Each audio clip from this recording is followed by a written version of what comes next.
So I am now officially a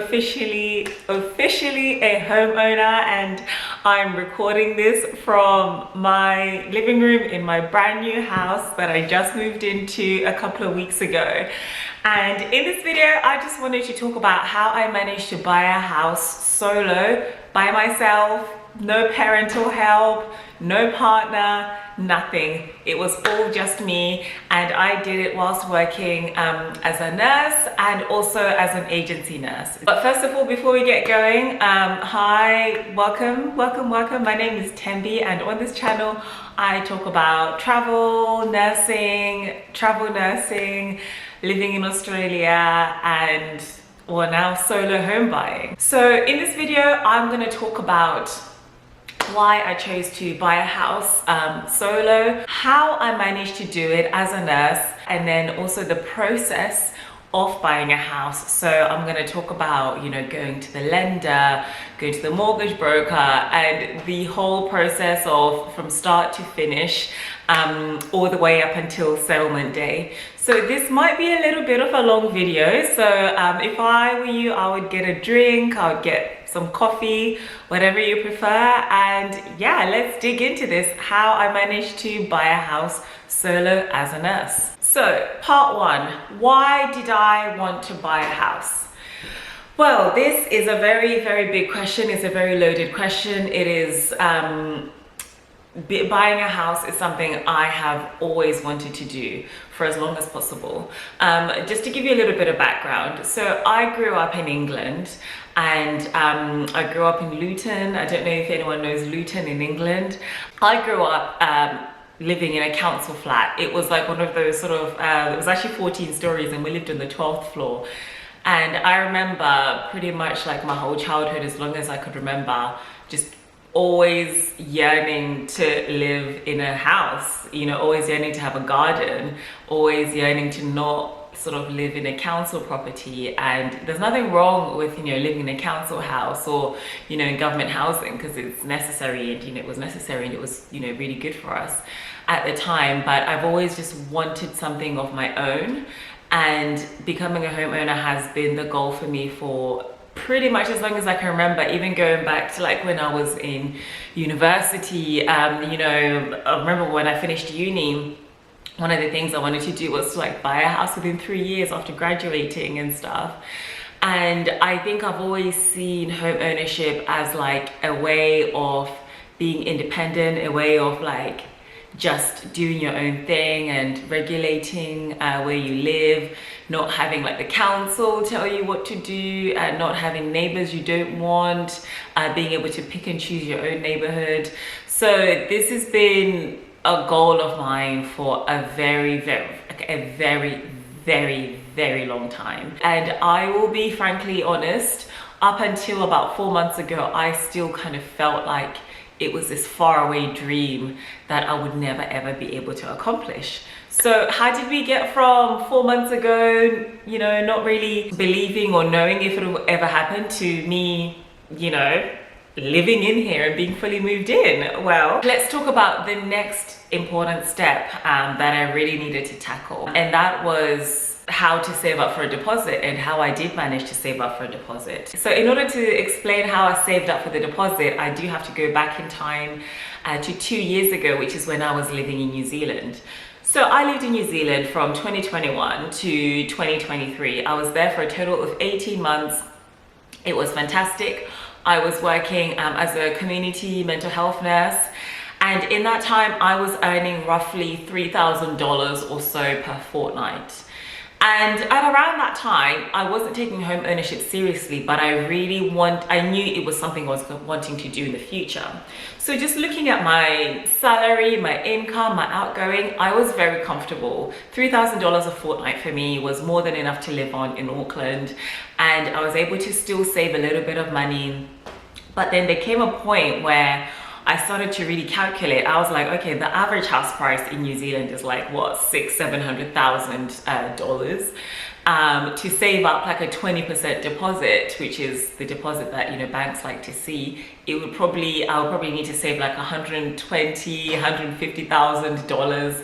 And I'm like, that was just something that I was like, that is an insane amount of money. There is no way on this $3,000 a fortnight salary, even if I was to do overtime, even if I was to do everything else, this would probably take me like a very long time to save up for. So that is why I made the decision to leave New Zealand in April 2023 in order to come to Australia and to become an agency nurse.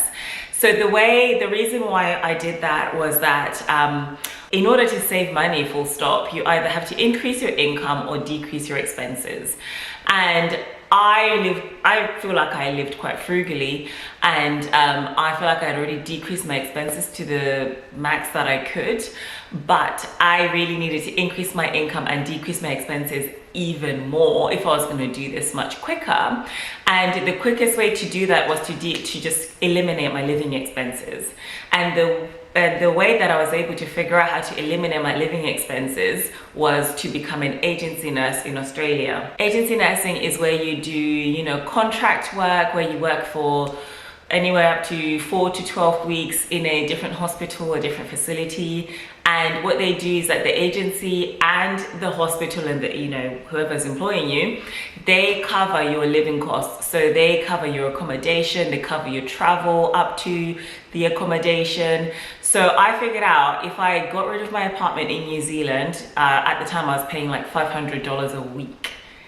$500 a week, which is insane. If I come to Australia and I am living essentially for free, I've got no rent to think about, I've got no water bill, no electricity bill to think about, immediately I'm saving a lot of money. And then the other half of being an agency nurse is that the pay rates are like insane. The pay rates are so much higher, like so much higher. My first contract, I remember I was getting paid $73 an hour, just basic. And I've had several contracts since then which have paid similar amounts. So yeah, that was the way that I decided I'm gonna start to save money, eliminate my living costs, and become an agency nurse, and essentially be kind of semi-homeless for a while whilst living in Australia. I moved over to Australia in April 2023, and to be fair, I didn't immediately start saving up for the house. I feel like I spent quite a lot of time getting settled in. I just enjoyed myself. I was still traveling. I really just wasn't properly focused on this goal. The money was so good. I was spending, I was going out. I was just like living the life essentially. I was really lucky that the place where I was working kept on extending my contracts because they had such a big shortage of nurses. The manager was so lovely. She would always come up to me and say, "Oh, Tembi, do you want to extend? Do you want to extend? Do you want to extend?" And at the same time, I was still living in this sort of subsidized housing essentially, where like THS were like paying for my accommodation. So I literally paid no rent for like pretty much like close to like two and a bit years, no rent. So I was putting little bits of money away, And then at around the same time, I also got into a relationship. What I thought was gonna happen was that we were gonna like, you know, do this thing together, put our money together, and then eventually buy a house together. So that was like my thinking, that was kind of the plan in the background. So that kind of happened all the way throughout 2024. And then we get to around August 2024. And this is when I realized that I was like, okay, I want to start saving even more money. Like at the time I was saving money, but I wasn't saving as much as I could. And I just really wasn't that focused. That's when I decided, I was like, okay, I want to save up at least $50,000 by the end of 2024. So that's when I moved from the employer that I had, and luckily I managed to get another agency contract, but this time in the hospital. So I was now doing like, you know, weekends, nights, and I had all these unsociable hours, which means that like my pay increased even more. And by now I was like fully focused. The relationship ended. So I was now left in this sort of predicament where I thought we were doing something together. I thought I was going to be with a partner to do this. And I was now like on my own. And I had these savings that I had already started to accumulate, but I really didn't know what I was gonna do. So what I just really didn't really have a plan. I didn't know if I could buy a loan. I didn't know if I could buy as an agency nurse. It just felt like it was something that wasn't really possible. But what I just did anyway was that I just continued to save. I was working a lot, and a lot of my money just came from saving and just working a lot. I remember I was just picking up extra shifts, doing double shifts, doing overtime where I can, trying to pick up like weekend shifts. And I was working like upwards of like 50, sometimes 60 hours a week. I was saving almost all of my paycheck because remember, I don't have any living costs. I really don't have any living costs. So all it is like my essential bills, some of the money I send to family. So I was just putting almost every single thing into savings. Another way I was able to also add to my deposit fund was that I got a pretty big tax return last year. I got a tax return for about $6,000, and I just put pretty much all of that into the savings. So yeah, that's how I was able to save, just being an agency nurse, decreasing my living costs, and just a tax return and just working as hard as I can. Yeah, and then also another thing that I feel like helped me to save was that I treated my savings like a bill.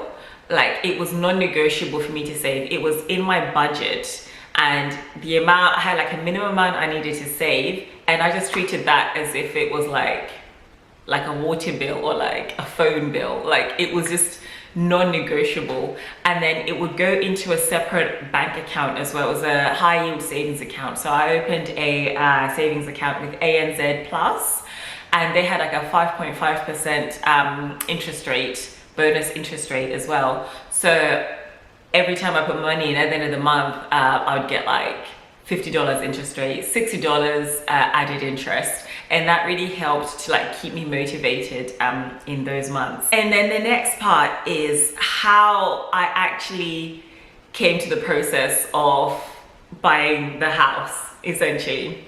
So by this time we got into December 2024.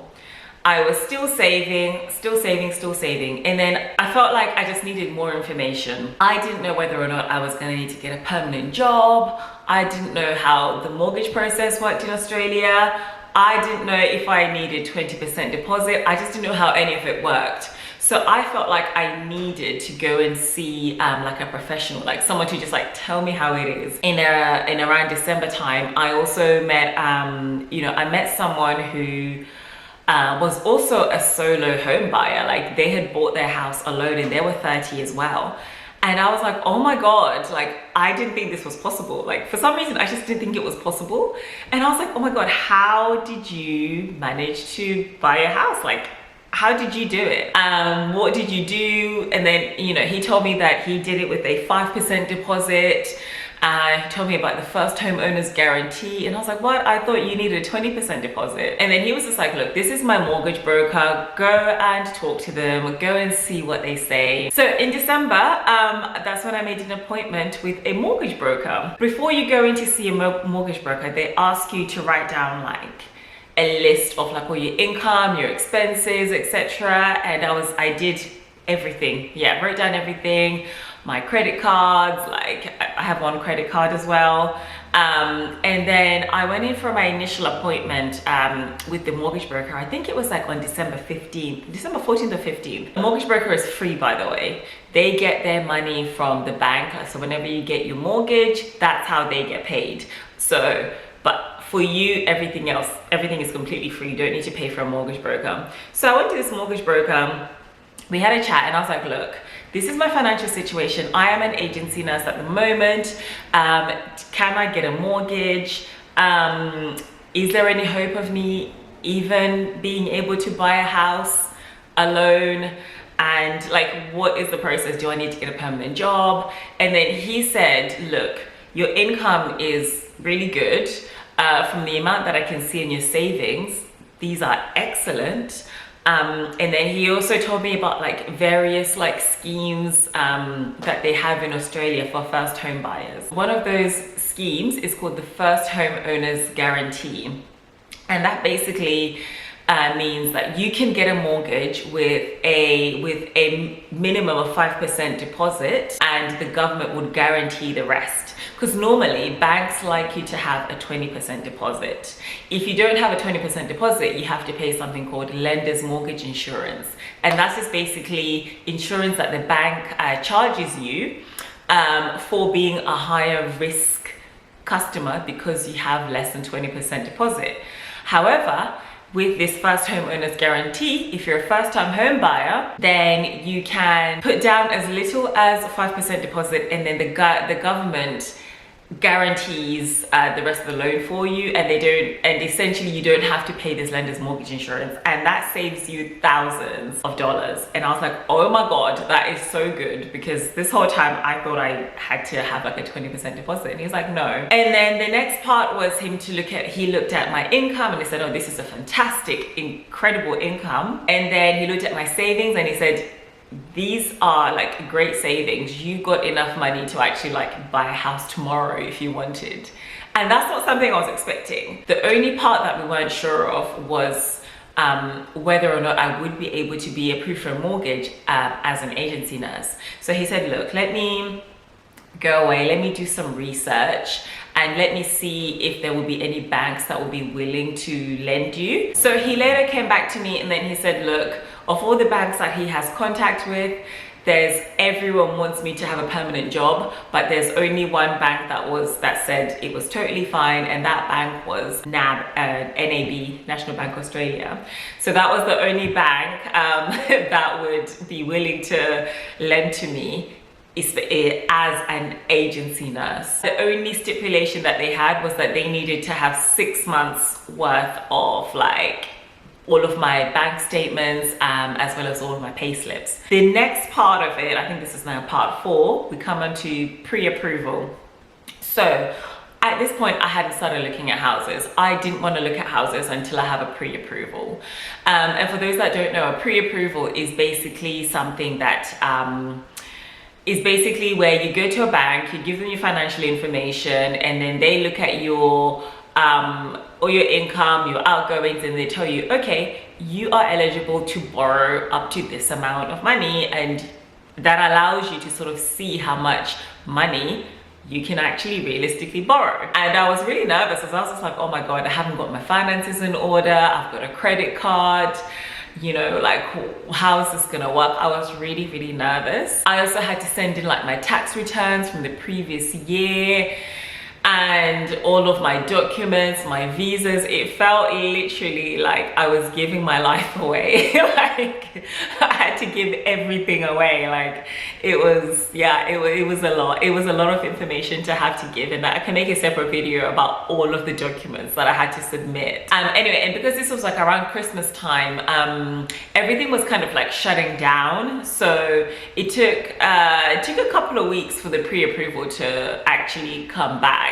So my pre-approval comes in, I think it was like the 14th of January. They said, congratulations, we are going to pre-approve you for a house, for you to buy a house up to 500,000 Australian dollars. And I had to kind of go back a little bit. So when it came to like choosing what I wanted to get pre-approval for, when I was with the broker, we went through different scenarios based on my income, and based on my income, I could borrow up to like 700,000 Australian dollars based on like my income. But I knew that this was an inflated income. This is an agency nurse income.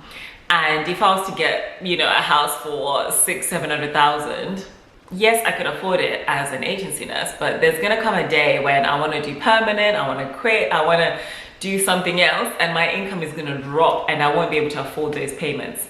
Secondly, I'm doing this by myself. So I was like, I needed to make sure I can afford those mortgage payments by myself, even as a permanent member of staff. So when I was like doing the maths, as well as looking at the current interest rates, a mortgage of like 500,000 is about $3,000 per month. And I was like, even if I was like a permanent member of staff, I could afford $3,000 a month by myself. You know, if interest rates were to go down, then even better.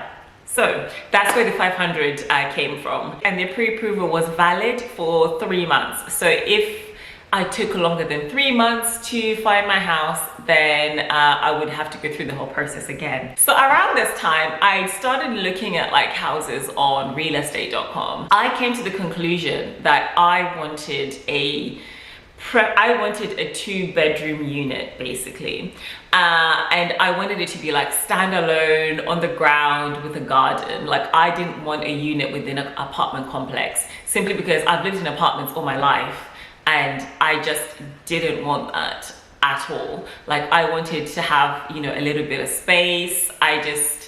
Yeah.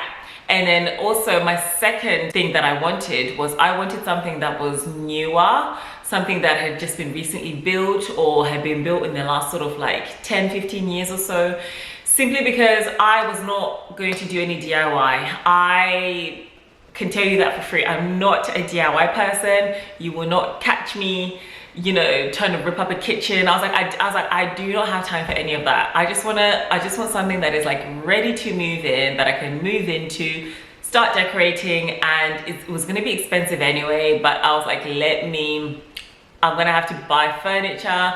I'm gonna have to spend a lot of money regardless. So I would just rather get something that's like much newer. But then that also meant that I was going to be buying something a little bit more expensive and pretty much almost using all of my $500,000 allowance versus getting something cheaper and older. But then I was like, if I was to buy something cheaper, I was going to have to spend that money anyway on like the upgrades, on like the paint, getting new carpet.